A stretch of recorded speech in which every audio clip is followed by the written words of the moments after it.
Michelle. How are you today? Hi, how are you? I'm Good. fine. So how have you been since the last time we've seen each other? Okay. Yeah? Yeah. You sure? I mean, some other things are going on that I'm a little stressed out about. Okay. Let's go back a little bit first before we get into anything new. Okay. How did the exercises that you said you were going to try work out? The sticky notes were good. Like I said, I write them down and then I know that there's my reminder, so I'm not going to sit up and think about it all night. So that went well. Okay. And the writing a positive for whatever negative you were experiencing? Well, yeah, I haven't really done that, but I try to talk myself into, the positives that have come out of the negatives. Okay. So how did that go for you? You want to give me an example? Well, I mean, it just depends on the situation, how well it works. Okay.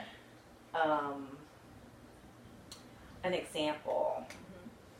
So, as far as my house, the countertop, somebody dropped the ball. And so I've already been without a sink for going on 3 weeks, 2 weeks.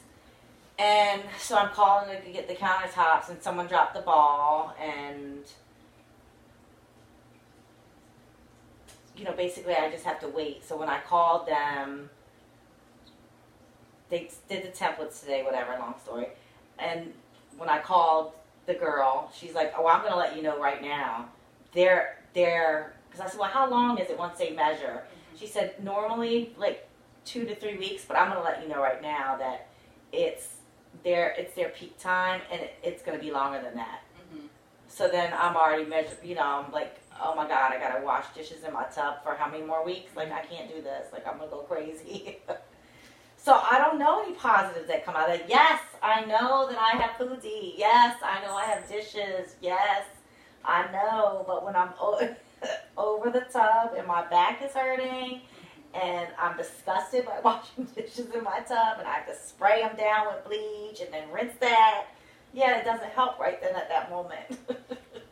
Okay, I understand what you're saying. Right. You're kind of blocked there. Right. So can we consider, going back to what we said last week, considering like, yes, this is a temporary situation. Right. The end is in sight. Right. This is a temporary situation. I still have my house.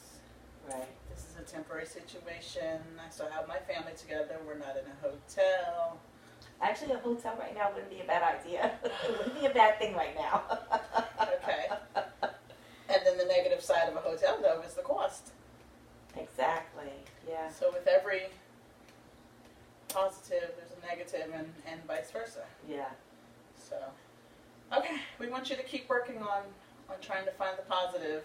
Maybe I'll try chanting the positive when I'm washing dishes. There you go. Or singing, because Yeah. I like to sing. I can't sing, but I like to sing. So then just today, I told you about, I feel like it's never just one thing. It's boom, boom, boom, boom, and then I just get totally overwhelmed. I'm like, I just want to go to bed. I just want to go to bed and forget about everything for an hour. So my homeowners, I have to fix the railing on my deck or replace the deck or put some type of barrier by August 8th. Okay. So there's my sigh. That's my exhale. Like, it will be okay. But inside, I'm like, oh my God. And why do you feel that way? One, because I'm tapped out money-wise. So have you, or are you trying to consider other options? Well, I have 3 options. So I'm trying to get the ball rolling to see how much each of those options are going to cost. And of course, I'm going to go with I want to go with the cheapest, but then there's a flip side saying, okay, how cheap is it going to be? If it's going to be, just to put railings on, if that's going to be $200, do I need to just bite the bullet and just replace the whole thing because down the road it's going to be an issue? You know what I mean? So you're still working on getting all of that information together. Okay. And yet you're stressed already. Yeah. Before you even have all the information to weigh the pros and cons. Well, I'm on a time crunch, so I'm looking at my watch going, it's the 10th. I have till August 8th. You know, it takes time to get someone out to do a quote. It takes time to get stuff ordered. It takes time. I don't know if I need a permit. So, you know, it's a lot. Let's breathe a minute. Breathe. Here, let me exhale. Okay, it really does work. It does. It does. It does. Until I start thinking about it again. I feel like I want you to stop when you get overwhelmed and just, we can even go back to your sticky notes and just write down, okay, this is what I need to do to get either your quotes or your other options and weigh the pros and cons that way. Because right now everything is just like running through your head and you're not stopping and breathing. Yeah. And then on top of it, you throw in 2 kids that, you know what I mean? Like, it's just nonstop. Right. And I don't have a support system. Like, this is it. I'm it. Right. But thankfully, I have great friends that I can bounce on and let off my stress and my so you can't really say that you don't have a support system then. But I mean, as far as in this household. Okay. You know, for the kids, I'm it. You know, or taking care of things in the house, I'm it. Right. You know. Right.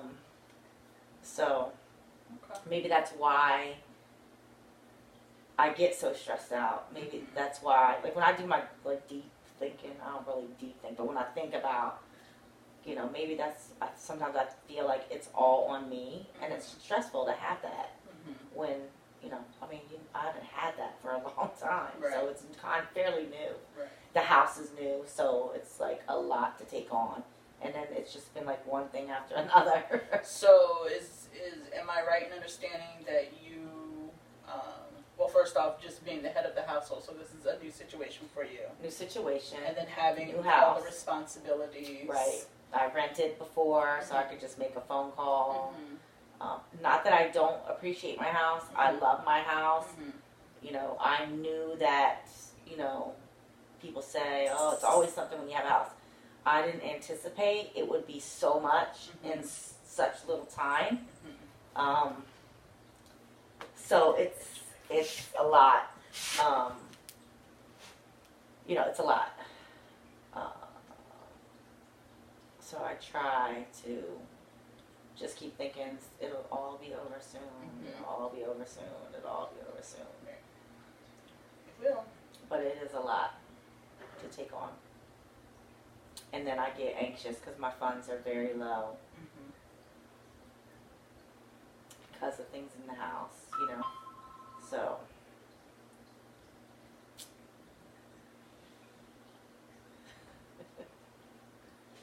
Okay. So. Are you uncomfortable right now? It's an awkward moment of silence. But I'm going to break it. Practicing the pause. Practice the pause. Be present in the moment. Okay.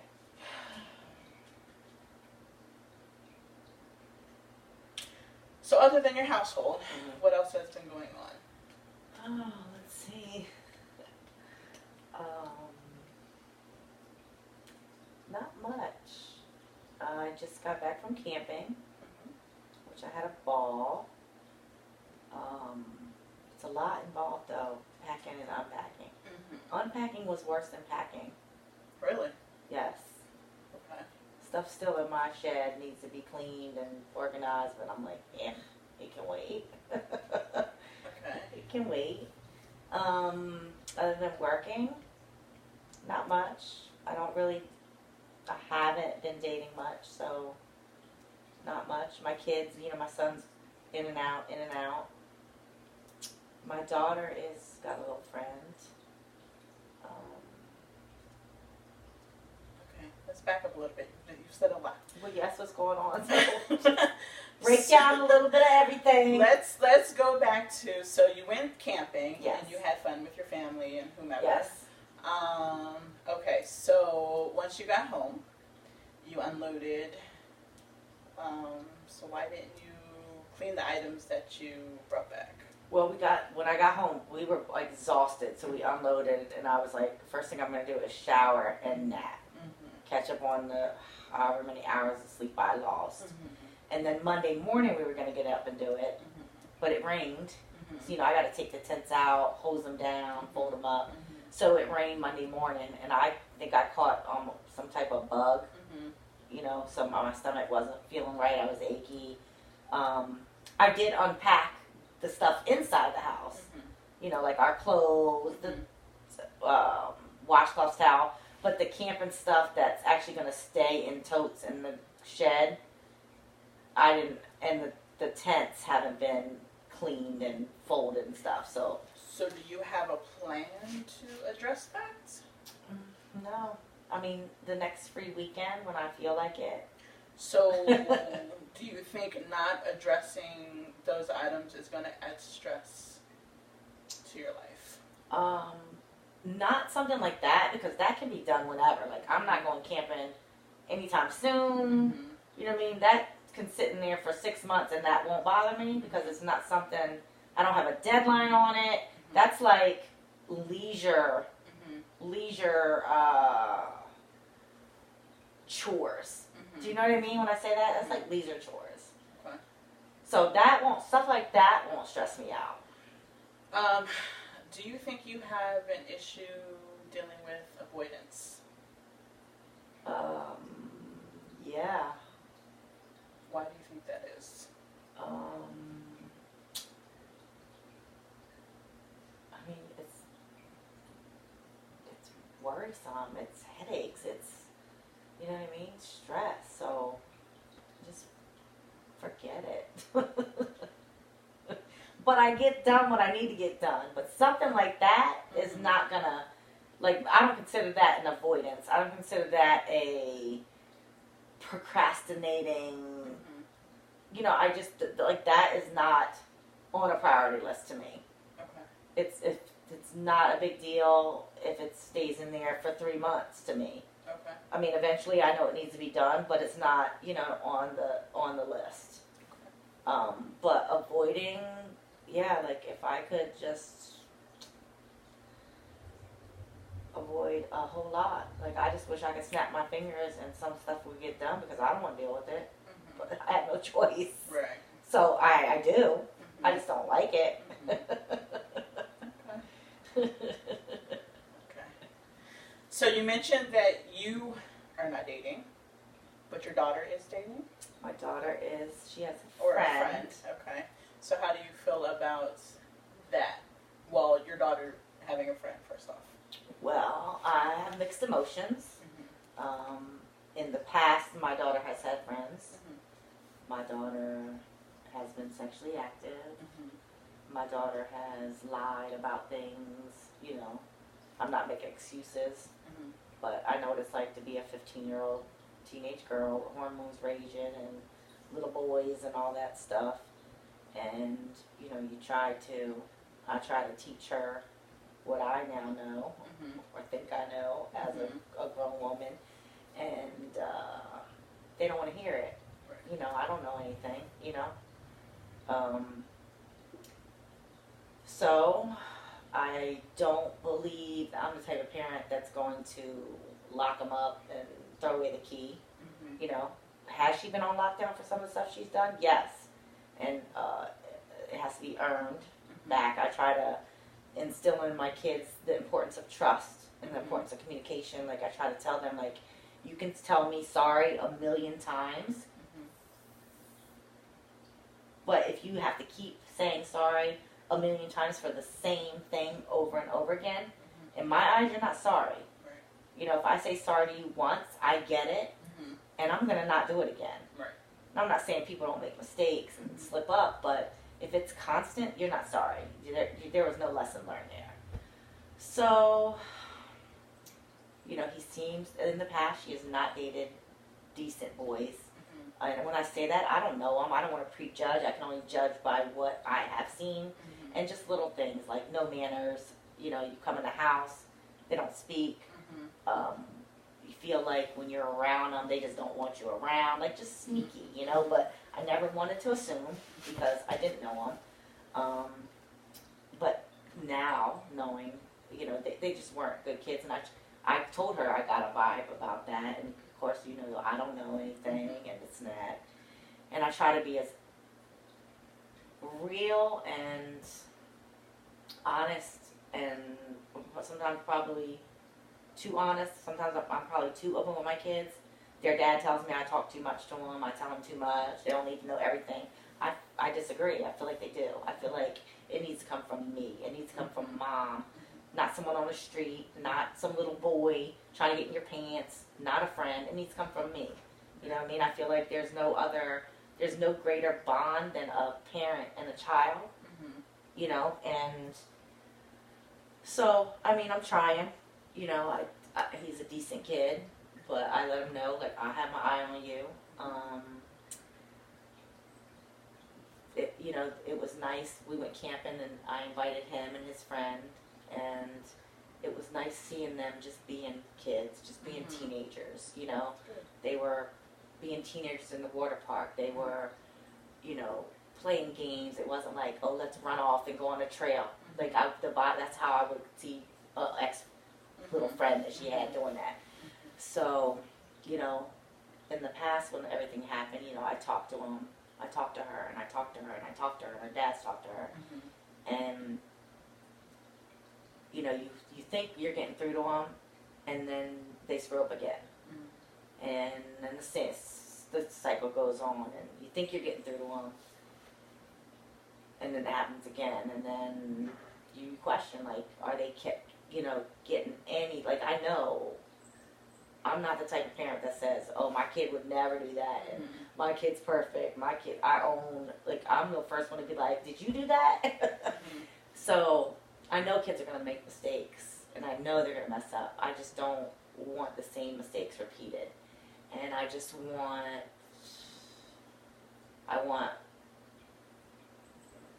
her to not feel like she's in a box where she's going to go buck wild the minute she gets away from me. You know what I mean? But then at the same time, I don't want to just let go of the reins. So it's not easy. It's stressful. You know, I think we're very close. I feel like for the most part, she can talk to me about a lot of things. You know, I just try to tell her, like, you have to wait. You have to be patient. You have to make these boys wait. You know what I mean? There's so much more to you than what these little boys want.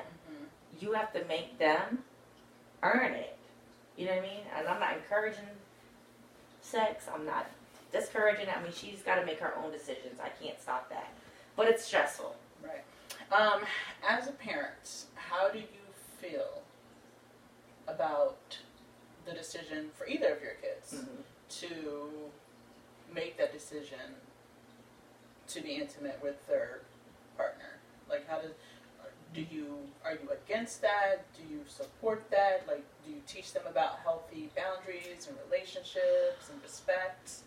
I wouldn't say that I wouldn't say I support it or I don't support it. I feel like I'm on the fence, which I'm on the fence of a lot of issues. I try to look at both sides. So, again, I know what it's like to be a 15-year-old. I know what it's like to be at that age in a relationship and you feel like you're in love with someone. All I try to do is offer support. I try to talk to them about safe practices, and she's on birth control, but birth control is not enough. Like, you still need to wear, well, not you, but he still needs to wear a condom. And same with my son, and I've always told him that. I just try to explain to her that most little boys, you know, that is what they want. And you need to just wait and find the one, because you will find a boy that respects you enough that that's not going to be what all he wants, you know. So I try to teach her about self-respect. You know, nobody's going to respect you if you don't respect you. And your body is your, you know, your temple. That's your, you know, you need to respect that, you know. And I don't want to be that parent that's so lackadaisy about it either, but that's all I can do. I mean, unless I like slap a chastity belt on her. I mean, and I've told her at some point you have to decide what path you want to walk down. And, you know, in the past I told her, if you want to keep walking down this path, you know, that's your choice, but it's going to be a long, hard path to walk down. You know what I mean? Right. So I think she got it. But again, I just have to wait and see, and I have to give her just enough freedom to prove to me whether or not she's got it. Right. And I can only tell in time. So in respect to your dating, you mentioned that you're currently not dating right now. I'm not. But in respect to your dating history, do you feel that you have been or you are a good example for her and her current dating lifestyle? I'm on the fence with Okay. that. Why? Because my kids have not met a lot of people, and I have dated quite a bit. I mean, and I say dated, it could be a one date, it could have been 2 months or whatever. So in 5 years, they met 2 people. Okay.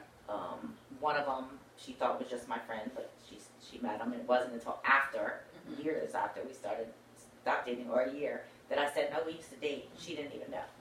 But then, you know, when I first, you know, she's nosy, so she sees me on my phone. She, you know, I don't even know she's watching, and she's like, well, who's so-and-so? And I'm like, how do you even know? Like, I'm like, and she's like, I see you texting, and I have to tell her, so you know what? Because again, I'm not going to lie to my kids. Right. But I think that sometimes I may have been too honest. Like I say, listen, mommy's not going to lie. I am dating. And you may see me talk to this person for 2 weeks, or this person, you know. I said, but I'm not going to settle. So I'm not, so yeah, I'm talking to someone, I'm seeing if I like them, and if I don't, that's it. You know what I mean? So, and it's on to the next one, so to say. You know what I mean? And I'd say I did that more so when I first got divorced, you know. So I would say I probably haven't been the best at it, because, you know, she's with me all the time, and like I said, there's a lock on my phone, so I know, you know, but I'm like, but she, you know, she just mentioned to me, like, I see you texting so-and-so, or she'll say, who's so-and-so? And I always say, a friend. And then I'm thinking, how's that look? She's probably like, my mom got like 5 different male friends. So then I felt like I had to be honest, and I had to have that conversation. And I had to say, Ange, you know what? And I told her, I said, at 46 years old, I can tell you right now, there are men out there my age that don't know what the hell they want. Right. There are men out there at my age that want to play games. And that's why you see, I might be talking to somebody for 2 weeks, and then 2 weeks later, I ain't talking to him. And you're like, well, what happened to so-and-so? He don't know what the hell he wants, and he don't know how to act. So I understand that you want to teach her how to respect herself, and you know, if a guy is not respectful or doing as he should, for lack of a better word, you say that you just move on. So you move on to the next relationship or the next guy or whatever. Or I just stop talking, and there doesn't necessarily have to be a So next one all the time. what type of lesson do you think she's learning from that, if anything? I don't know. I'm hoping that she sees that, you know, like, I'm just not staying with someone just to stay with someone just because I have a relationship. Like, you know, I try to explain to her, there are things that you look for, qualities in a man that should automatically be there in a man or a young man, or, you know, that there are no exceptions, you know, like respect and, you know, the basics, core stuff that should be in a relationship. So I try to tell her that, you know, and, you know, I don't know if that's a good thing or a bad thing. I don't know. You know, I've had the conversation with her, like, you know, when mommy, you know, if I were to date and if I met someone, because they know, like, if he ain't, first of all, gonna be some months, or, you know, before I even get to know him and see, before you can, you know what I mean? I just totally went blank. I forgot where I was. Where I was going with that. Totally went blank. Oh my We were God. talking about moving on to the next one. What type of lesson? Is So she I'm learning hoping from that, I just try to talk to her and tell her, like, there are just certain things in a guy that you have. There are standards that every man should have, and standards, every relationship should have the basic core things of that. And then everyone has their preferences. So if that's not all there for me, then, I tell her I'm not going to stay with someone just to say I have a boyfriend. I'm not going to stay with someone just because they say they like me so much. Or I try to, I just try to tell her that she has to, you know what I mean? It has to be for her. I'm not going to stand for someone disrespecting me. I'm not going to stand for someone, do you know what I mean? So it has to be for her. And, you know what I mean? Sometimes it's so hard for me to get what's in here out verbally, right, the way it is up here. You know what I mean? Like, sometimes I wish somebody could just get in there with a recorder and then they go, oh, I know what she meant. Okay, so do you think that your relationship with your daughter is reflective of your relationship with your mother? Not at all. Okay. How similar or how different? Similar.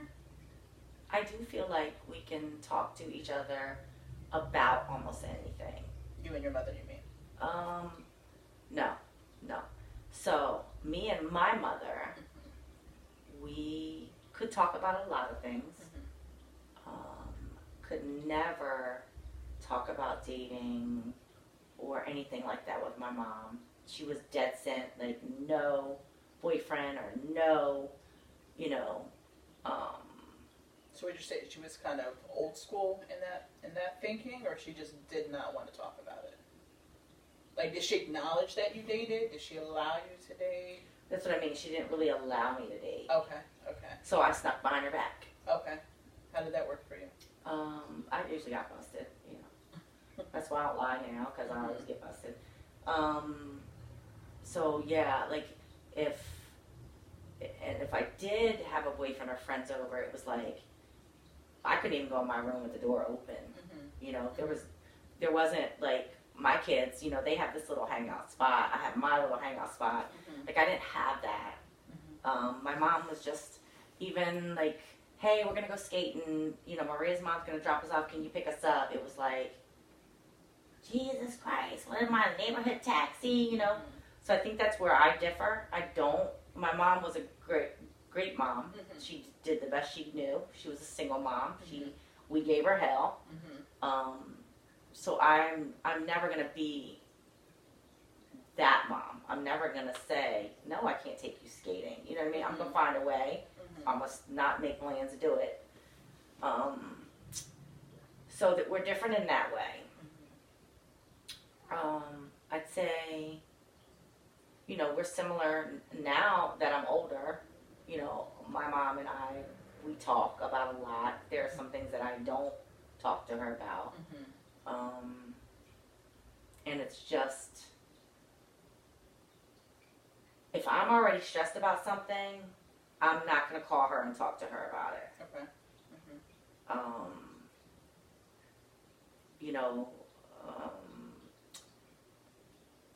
And it's different things, like when I'm just trying to think of examples.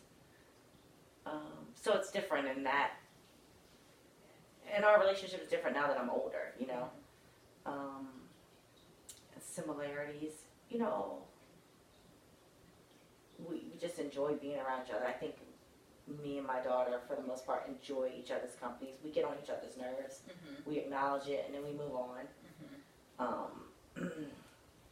But I definitely think me and my kids have different dynamics than my mom and me and my siblings. My mom wasn't very open with talking about sex and just things like what you want to be when you get older, and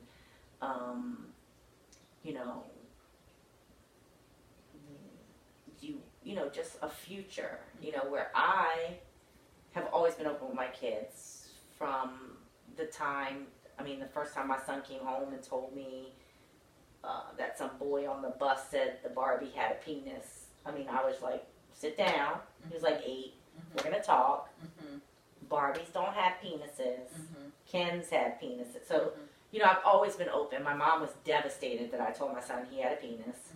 She was like, I said, well, what do you want me to do? He's 8. He's going to go to school and say, I got whatever you want to call it. I'm like, no, I'm going to tell my kids. So I've always been very open and honest with them. I've always been open and honest with them about drinking, my rules with drinking, drugs. Like I said, I'm not that oblivious mom that's like, my kid will never drink or my kid will never smoke pot or nothing.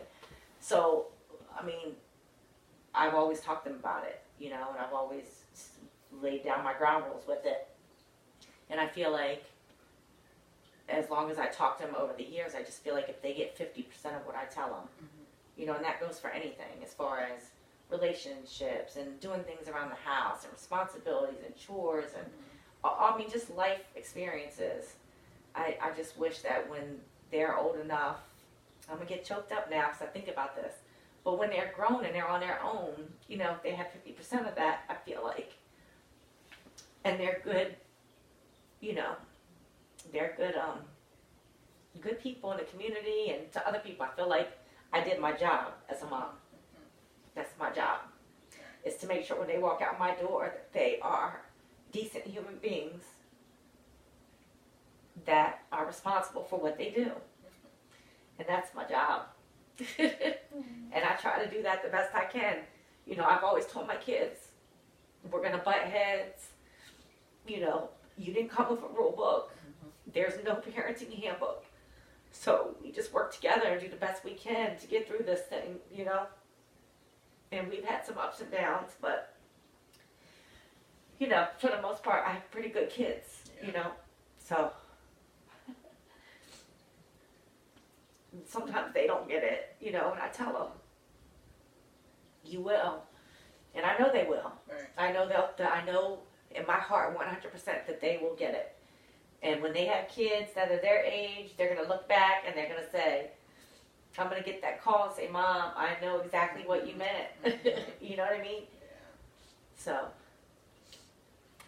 On a scale of 1 to 10, what would you rate yourself as a good mother? Or bad, if you feel that way.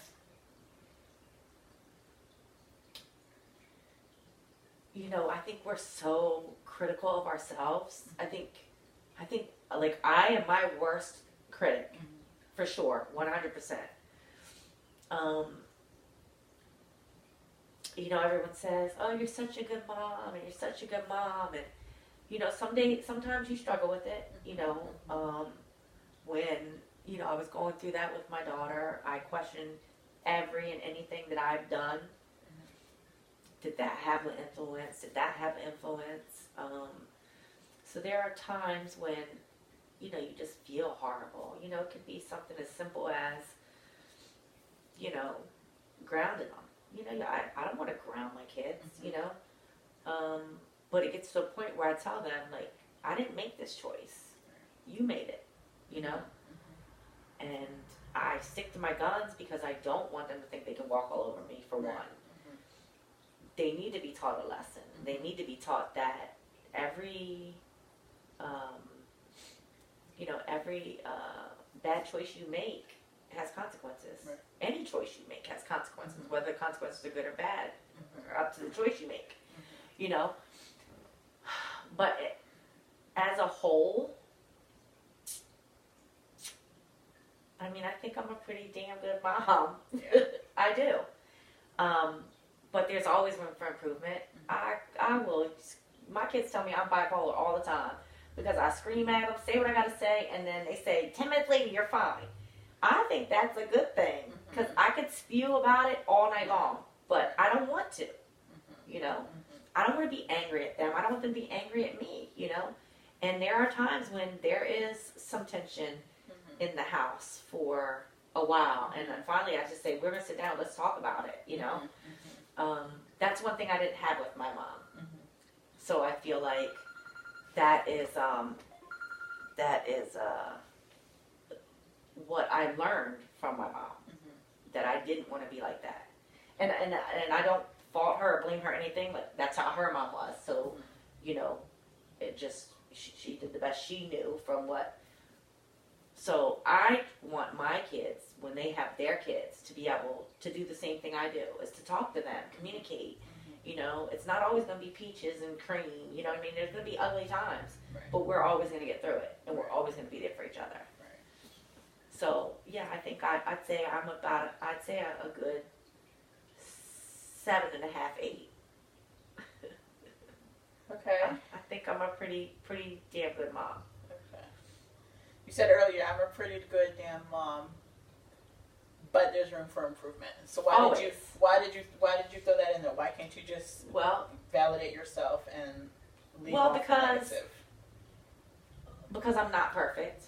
I'm not a perfect mom. Like I said, there is no instructions. You know what I mean? It's a learning process. It's a learning experience. And depending on the experiences you deal with as a mom, you know, with your children, depends on how, you know what I mean? Depends on, you know, so yeah, there's definitely room for improvement. So that's why I said that. Because I don't believe anyone is 100% or anyone. That's like if you ask me, you know, what do I think, how do I rate myself as a dental assistant? Well, there's always room for improvement. I don't give a shit what you do, who you are, and there's always room for improvement. So I'm never going to say I'm a 10 of anything on a scale of 1 to 10. Never. So that's why I said it like that. Okay. So from here, we're winding down. So from here, what do you feel like you want to work on within the coming week?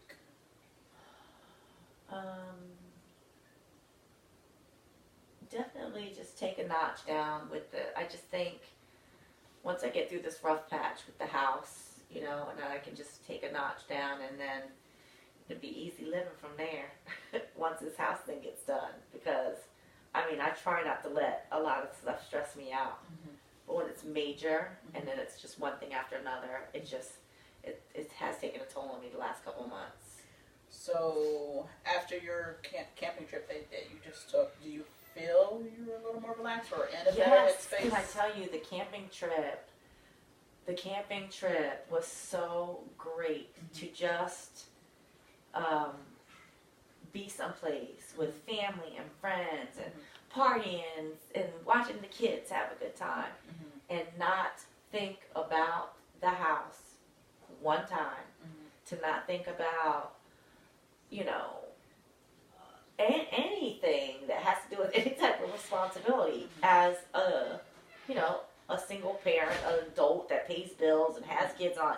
To not think about any of that stuff for 3 days was absolutely amazing. So maybe I need to just start taking more trips. Okay. Just maybe mental trips. Getaways. So going forward, let's continue to do your sticky notes. Yes. Just try to remain in a healthy, mindful state of being. Yes. Just weighing the pros and the cons, the positive and the negative. And maybe really like say the negatives when I'm. Yes. If you put them out there, just get them out of your system, maybe. Say them. You know, because I watched, I love the plus model Ashley Graham. So I watched her say on some videos, she had to speak the words into existence. And I was like, that is it. Okay. That's going to be your homework. All right. Excellent. And cut! Oh my God. We went so past the Yeah!